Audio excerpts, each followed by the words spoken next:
al canciller César Landa. Muy buenos días. Muy buenos días. A ver, ya los escucha. Sí, canciller, bueno, usted se presenta ante el Congreso de la República, ante la Comisión, hoy a las 11 de la mañana. Hay algunas cosas que el presidente ha dicho y que han disgustado a cierto sector del Congreso de la República. Uno de ellos es sobre el golpe de Estado, dijo el presidente, sea cual sea su modalidad o el poder que los impulse son ilegítimos, refiriéndose claramente a los intentos de vacancia que vienen desde el Congreso de la República. ¿Qué es lo que ahí tiene usted que explicarle al Congreso, canciller? Bueno, en primer lugar, el Congreso ejerce un poder de fiscalización, control, la parte de legislación. El Ejecutivo tiene que informar, ¿no?, de acuerdo con los mandatos constitucionales, por eso me aproximo a rendir cuentas, ¿no?, de la política exterior y en particular también de las preguntas que me han formulado, que son 22 referidas a la política exterior. El tema del discurso del presidente de Naciones Unidas es un requerimiento posterior que se está formulando, pero sin perjuicio de ello puedo señalar, ¿no?, que el discurso del presidente expresa la política exterior del Perú, y en particular sobre el tema de la democracia. Es precisamente una búsqueda de afirmación de valores propios de todo sistema representativo que el Perú ha logrado establecer en el marco además de la Carta Democrática Interamericana que se suscribió el año 2000 en Perú, una transición muy importante para toda la región, y que lo que ha expresado el presidente literalmente es eso, ¿no?, que el Perú estamos transitando por ese camino. La democracia supone la existencia de posiciones políticas opuestas, en eso consiste la libertad, pero la gobernabilidad democrática exige el respeto de la institucionalidad y sobre todo la voluntad popular.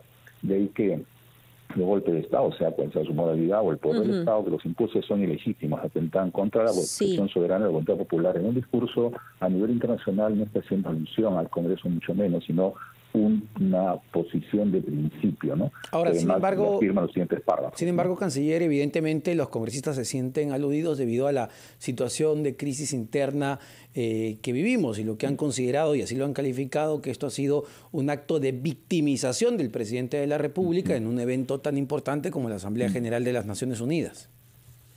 Anualmente las Naciones Unidas recibe los discursos de los jefes de Estado donde plantean posturas principistas que cada uno defiende, ¿no? Así, por ejemplo, el Perú ha hecho una afirmación de la paz, la democracia, el desarrollo social en el marco de los objetivos de Naciones Unidas para el desarrollo, y de esa forma es que se permite que cada Estado fundamente sus puntos de vista que tiene pendientes a nivel internacional, ¿no? Y eso es lo que en el caso peruano también se ha hecho. De ahí que no tanto se esté mirando los temas de asuntos internos, que siempre son temas soberanos, sino sobre todo de cara al orden internacional. Pero, canciller, Biden se refirió a la guerra con Rusia y Ucrania, por ejemplo, ¿no? Canciller, en todo caso, la vacancia no es un instrumento que se encuentra en nuestra Constitución, es totalmente legal. Claro, o sea, la Constitución establece interpelaciones, censuras, y precisamente está regulado, ¿no? Eso es un tema del cual no se ha hablado en las Naciones Unidas. ¿Por qué el presidente lo considera ilegítimo, entonces? El presidente no se ha referido en el discurso de Naciones Unidas a vacancia, ni interpelaciones, ni censuras. Ha hablado lo que señalo, ¿no?, en relación a la Carta Democrática y la gobernabilidad. Nada más, pero creo que también es importante que se establezca, ¿no?, que los principios fundamentales de la política exterior no solamente son de carácter político, sino también de carácter social. Por ejemplo, el secretario general de Naciones Unidas, Guterres, habla de un nuevo pacto social mundial para cerrar las brechas sociales, sobre todo después de la pandemia, y de la guerra, las consecuencias. Claro, pero para asentar este tema o aclararlo, canciller, entonces la vacancia como tal, dado que está contemplada en nuestra Constitución, desde el punto de vista técnico, no puede ser considerado como un golpe de Estado. El discurso del presidente, al cual yo estoy dando cuenta, ¿no?, está aludiendo, ¿no?, a un principio de política exterior. El tema de la vacancia es un tema de derecho interno, ¿no?, de derecho que corresponde entonces debatirse en el foro interno, y no ha sido llevado al ámbito internacional. Pero ¿usted qué le parece desde el punto de vista técnico? ¿La vacancia puede ser considerado en algún extremo un golpe de Estado o no? De acuerdo con la Carta Democrática, hay institutos que en el siglo pasado los golpes de Estado eran militares o civiles, ¿no? Y la Carta Democrática del año 2000 preocupaba por fórmulas en las cuales, bajo la legitimidad del poder, incluso por elección popular, se tomaban medidas en contra de los poderes del Estado, por ejemplo, clausurando el Parlamento, ¿no? Que ocurrió en el año 92 en el Perú, es que se da esta Carta Democrática a raíz también de otros casos de otros países, como por ejemplo, posteriormente ocurrió la institución de la presidenta Dilma Rousseff en Brasil por el Congreso, o el presidente Lugo en Paraguay, José Laya en Honduras. Entonces la Carta Democrática sirve para eso, ¿no? Para un poco tener, ¿no? Avisorar que se evite esas situaciones y más bien se vaya a un diálogo, a una suerte de concertación y solucionar los problemas internos. Entonces la política exterior es un reflejo de la política interior y en eso los temas de agenda internacional dividen, ¿no? Los aspectos que puedan ser comunes, sobre todo, como digo, después de la pandemia, ¿no? O la guerra que ocurre en Rusia y Ucrania, que afecta a la población, que es la preocupación central. Y la otra esfera interna, ¿no? Que es una esfera política. En una democracia hay oposición, hay gobierno, hay una confrontación que se ejerce en el marco de la Constitución, ¿no? Bueno, va a tener entonces que convencer a la Comisión de Relaciones Exteriores, quienes sienten que esto ha sido un ataque al Congreso fuera del país. Muy penoso, ha dicho la presidenta de la comisión, una vergüenza. Que tenemos más consultas para usted, canciller. Le agradecemos por estos minutos y le pedimos paciencia porque tenemos que separarnos por unos instantes mientras escuchamos a nuestros anunciantes y regresamos con usted. Estamos con César Landa, canciller de la República. Conversando con el canciller de la República, César Landa, quien hoy a las 11 de la mañana se presentará ante la Comisión de Relaciones Exteriores. Tenemos preguntas al respecto, por supuesto, de lo que va a hacer ese diálogo en el seno del Congreso, pero antes, canciller, queríamos consultarle sobre este artículo que ayer publicó el periodista Ricardo Uceda en El Comercio. Él tiene información de que la fiscal de la Nación, Patricia Benavides, va a formular ante el Congreso una acusación constitucional contra el presidente Pedro Castillo. Esto sucederá en las próximas semanas, porque lo que busca es inaplicar el artículo 117 de la Carta Magna que impide procesar al presidente de la República, y esto para continuar, entendemos, con las investigaciones que se le llevan en el Ministerio Público. ¿Qué futuro usted le vería a esa acusación constitucional? Como quiera que la presentación ante el Congreso está referida a la política exterior, porque la Constitución dispone, ¿no?, que el presidente de la República dirige la política exterior de relaciones internacionales, así como también establece que la Constitución que hay una política de fronteras que se tiene que vincular con la política exterior. Vengo precisamente toda esta semana de estar en la Asamblea General de Naciones Unidas, como también el fin de semana en la triple frontera de Ecuador, Colombia, viendo los asuntos de política exterior. Por eso el tema de referencia principal de mi participación en el Congreso está referida precisamente a cómo desarrollamos a nivel internacional nuestra política, que refleja una política interna ciertamente a efectos de fortalecer los vínculos en torno a las relaciones internacionales que demanda el Perú para la seguridad, la paz y el bienestar, ¿no? De acuerdo, pero le hago la pregunta a usted como conocedor de la Constitución. Sí, mi rol, claro, como conocedor de la Constitución, en el cargo de canciller está referido a los puntos que le digo, lo cual no exime, ¿no?, que hay un tema de debate que está en la esfera, ya sea pública o en lo que corresponda, ¿no?, en las instancias correspondientes a los despachos que correspondan. El presidente es jefe de Estado y preside y representa a la nación, dice la Constitución, y dice la política exterior. De modo tal que la imagen del presidente a nivel internacional es el reflejo de lo que la Constitución dispone, y por eso es que se ha presentado no solamente ante Naciones Unidas, sino dentro de 5, 6 y 7 de octubre tenemos acá la Asamblea General de la OEA, que vienen más de 20 cancilleres de toda la región a hablar precisamente del tema de la igualdad y la lucha contra la discriminación en todos los ámbitos, bueno, ¿no?, y justamente, sociales, económicos. Canciller, hablando de política exterior y su presentación hoy en la Comisión de Relaciones Exteriores, la congresista Mari Carmen Alba, que preside este grupo de trabajo, ha cuestionado, en principio, que no acuda a la citación cuando se le hizo en un principio, y bueno, va a ir hoy día, pero además los constantes cambios, dice ella, justamente en nuestra postura de política exterior, que se dio a través de la decisión designación del ex canciller Rodríguez McCain y ahora que vuelve usted al Ministerio de Relaciones Exteriores. ¿No afecta esto a la imagen del Perú justamente hacia afuera, estos constantes cambios de posturas en temas claves para el país y el mundo? A ver, nuestra realidad a nivel interno, a nivel internacional, siempre tiene situaciones de urgencia, ¿no? Sobre todo en las zonas de frontera, donde lamentablemente hay una lejanía histórica, ¿no?, del estado de las poblaciones, pero también la presencia de grupos, ¿no?, al margen de la ley en torno a comercio ilegal, ¿no?, si de drogas o lo que fuera, incluso de armas o el comercio ilegal, y de ahí la urgencia en zonas precisamente que han llevado que el día viernes tenga que acompañar, muy bien llegado de la Asamblea General de Naciones Unidas, al presidente a esta zona de la triple frontera, en el Huepi, que está en el vértice superior de la frontera Perú con Colombia y Ecuador, para tratar precisamente tanto con las unidades de seguridad militar como también con la población, ¿no?, que está asentada en las comunidades de tres fronteras, ¿no?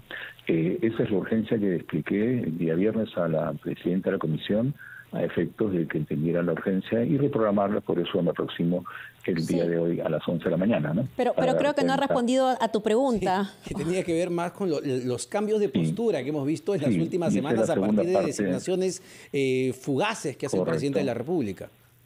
Y esa es la segunda parte. Entonces, la respuesta, la política exterior es una sola, ¿no? Y se viene manejando históricamente por la Cancillería, con todo un servicio diplomático consolidado y reconocido internacionalmente. Y a nivel internacional también la postura del Perú genera confianza, porque lo que es planteamientos básicos en torno a relaciones internacionales, los principios de paz, seguridad, desarrollo y bienestar, y concretizada en organismos. Por ejemplo, el Perú preside la CAN, ¿no?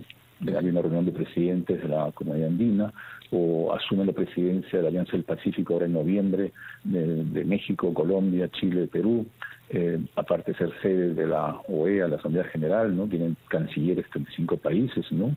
Se ha anunciado incluso, también somos sede de la APEC, ¿no?, la Conferencia Asia Pacífico de los 24, o sea, externamente se ratifica, ¿no?, que el Perú es una sede y un país, ¿no?, que está en el ámbito internacional vinculado y no ajeno a los acontecimientos internacionales, y por eso vienen los cancilleres o jefes de Estado en su momento, o el presidente es invitado también a salir, no solamente a las Naciones Unidas, ¿no?, sino también a otros foros y encuentros internacionales. ¿Han habido, canciller, conversaciones posteriores con algún representante de Israel luego que el presidente anunciara ante la Asamblea de las Naciones Unidas que va a abrir una representación nacional en Palestina? El día jueves tenemos la entrega, la recepción de credenciales del embajador de Israel, entre otros, ¿no? ¿Perdón? El día jueves, el nuevo embajador de Israel presenta credenciales ante el presidente de la República, y siempre es la oportunidad de una conversación, por lo menos inicial, ¿no? Muy bien. Ahora, canciller, otro punto importante que tiene que ver justamente con este tema de las contradicciones o posturas que cambian de un momento a otro en función de quién se encuentra en Cancillería. La famosa discusión que se abrió con el reconocimiento de la República Saharaui, ¿no? Saharaui. Entiendo que el presidente incluso en la Asamblea General se reunió con representantes de este Estado. ¿Qué avances hay ahí? Digamos, ¿por qué esto generó tanto revuelo en la política interior incluso? Sí, el presidente de la UNDE, el año 1984, reconoció a la República Árabe Saharaui Democrática como un Estado independiente, ¿no? Y en ese entonces se fundó, como sigue siendo la política exterior, en el principio de libre autodeterminación, que es uno de los fundamentos, incluso de la Carta de Naciones Unidas de 1945, ¿no?, que tiene también en su agenda la promoción de la independencia y libre determinación de los pueblos y territorios, ¿no? Y por eso Naciones Unidas tiene una agenda de descolonización en este territorio, y el Perú la ha ratificado, ¿no?, precisamente, ¿no?, estableciendo estos vínculos, incluso en la época del presidente de la Energía también, ¿no? Eso es una política general del Estado que se ha ratificado con la entrevista que hace el presidente de la República con el canciller de saharaui, ¿no? ¿Y esto no ha afectado las relaciones con Marruecos? Teníamos conocimiento de que inclusive ya se estaba preparando la donación de 150.000 toneladas de fertilizante a nuestro país de parte del gobierno de Marruecos, y esto ha quedado en suspenso. La política exterior de Perú es una política multilateral, es decir, que tiene relaciones con distintos países. Así también tiene relaciones con Rusia y Ucrania actualmente y no rompe relaciones, o con China y Estados Unidos, y China misma, en general Estados Unidos también. En ese sentido, el mundo no es un mundo bipolar, como era cosas desde la Guerra Fría hace 70 años, 50 años, sino multipolar. Y hay un entendimiento paralelo de poder continuar vínculos en los niveles que corresponde con cada país, ¿no? Entonces, ¿esta donación se va a realizar? Esa donación, como se ha realizado durante el mes pasado que no estuvo en el cargo, voy a, obviamente, ¿no?, revisar, pero entendería de que será un proceso, ¿no? Pero voy a revisar, evidentemente, para dar cuenta específica en qué estado se encuentra. Pero hay también vínculos tan o más importantes también con países que tenemos una real relación, ¿no?, comercial, política, diplomática, ¿no?, mucho más estrecha. Ahora, como entenderá. Canciller, para terminar de mi parte, la próxima semana el Perú será la sede de la 53 Asamblea General de la OEA. Van a llegar cancilleres de toda América, pero en términos muy concretos, ¿no?, ¿qué se espera conseguir en este tipo de reuniones? Claro, como decía, la pandemia ha desnudado a todo el mundo y también a esta región de las debilidades institucionales, y sobre todo han sido más afectados las poblaciones más vulnerables, ¿no?, los más pobres, ¿no?, incluso mujeres o personas indígenas, personas vulnerables en general. En ese sentido, existe una misma realidad en toda la región, y los cancilleres de manera plural, ¿no?, preocupados cómo remontar, y por eso Perú planteó ese tema que ha generado todo, digamos, un sentido de unidad. El propio presidente Biden, ¿no?, en Los Ángeles, con el presidente Castillo se reunieron, remarcaron también la importancia de cerrar estas brechas sociales y la cooperación de todos los estados y Estados Unidos también en esta lucha, ¿no?, que es una tarea que no tiene ideología, sino una tarea pragmática, y eso es la búsqueda entonces de establecer los compromisos y afiatar la cooperación ante eventuales situaciones de inseguridad alimentaria por falta de recursos alimenticios por la guerra, o también de los alimentos básicos para la agricultura, que afecta, ¿no?, obviamente, la alimentación, la nutrición, y por eso también el Perú está programando un encuentro ya con la FAO en Roma, con el presidente, sí, ¿no?, y el programa de Naciones Unidas también para la alimentación, ¿no?, sin perjuicio también de estar invitado a una audiencia con su santidad el Papa, ¿no?, y luego también visitar la Unión Europea para fortalecer la cooperación europea también, y no solamente americana, ¿no?, en Ahora, la lucha sin embargo, las brechas sociales. Existe el riesgo de que no vaya a la reunión con el Papa, ¿verdad? Porque ya hemos escuchado algunas voces en el Congreso que no estarían dispuestos a darle justamente la aceptación. El Parlamento es un escenario democrático donde hay diversidad y pluralidad de opiniones, y en buena hora una democracia es importante escuchar a todos los puntos, pero son las decisiones de las mayorías, conscientes con las responsabilidades que tiene un Estado, ¿no?, frente a su población y su representante legítimo a nivel internacional, la que debe resolver los pedidos que se formulen de viaje, sea este u otros, ¿no? También hay compromisos para ir a Davos, una conferencia mundial en enero de empresarios, ¿no?, que es muy importante para que las inversiones se produzcan, como la que hubo también en Nueva York, con empresarios, ¿no?, de 20 o 40 empresas norteamericanas, ¿no?, y dos temas de confianza, seguridad, porque es importante para el bienestar del país. No es un tema de gobierno o de oposición, sino de la población.